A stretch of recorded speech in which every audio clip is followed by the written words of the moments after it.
My name's Goose, and this is the story about how I went from being a broke, alcoholic drug addict to making over $20 million on the internet in under 4 years. From rock bottom to multi-millionaire, Glenn Goose McGrath and co-founder Gabi Billing said they'd cracked the code to getting rich through property and wanted to help ordinary Aussies do the same. Did you know there's a brand new way to invest in property that can help you to reach your goals up to 6 times faster than traditional investing? The online buyer's agent sold a vision of financial freedom through real estate and says it's helped 1,800 families invest in more than 2,800 properties. It is a great time to be a property investor. But on the 28th of May, the company's rapid rise came to an abrupt end. Worsening economic conditions, property tax uncertainty and rising advertising costs were blamed. Just out of the blue shock, got the email, that was it. It wasn't a lead up to anything, it just happened.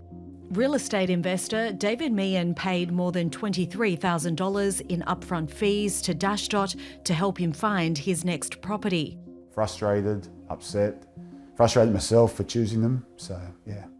ABC News has obtained messages showing people were being encouraged to sign up in the days before liquidation. One customer received an email saying, "The biggest risk often isn't market volatility itself, it's allowing uncertainty to delay your actions." Another received sales calls and marketing materials. The messages don't, on their own, prove any wrongdoing, but they do raise questions about what was known inside the business in its final weeks.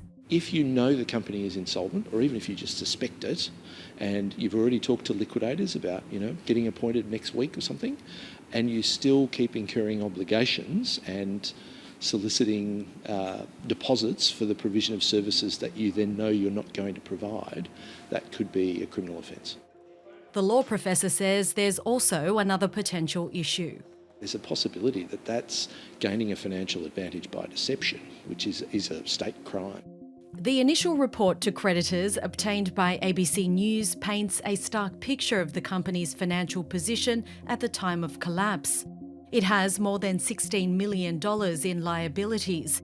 Of that, over $10 million is prepaid fees or refunds owed to 695 customers. The company has $3.15 million in assets, but most of it has been loaned to a related entity, which liquidators say is unlikely to be recovered. Goose McGrath told ABC News they're genuinely sorry for what the situation has meant for creditors. He says they've invested a significant majority of their personal wealth in the business and they've lost almost everything.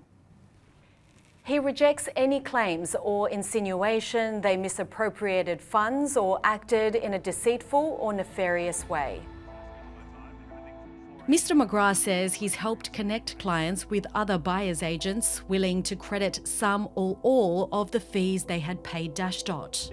For the new owners. Sold! The firm's collapse has ignited debate about Australia's buyer's agency industry, which has been fueled by the property boom. Regulators need to consider how different sectors within the industry are growing and evolving so that better consumer protection can be applied across borders when different state-based legislation impacts one particular service. Melinda says paying upfront fees isn't standard practice in the industry.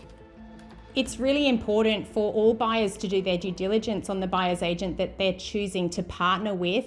You really need to check their past experience, the licenses that they hold. David hopes the collapse leads to change. Maybe they'll look at this and see that reform needs to happen with buyer's agents. So others don't pay the same price.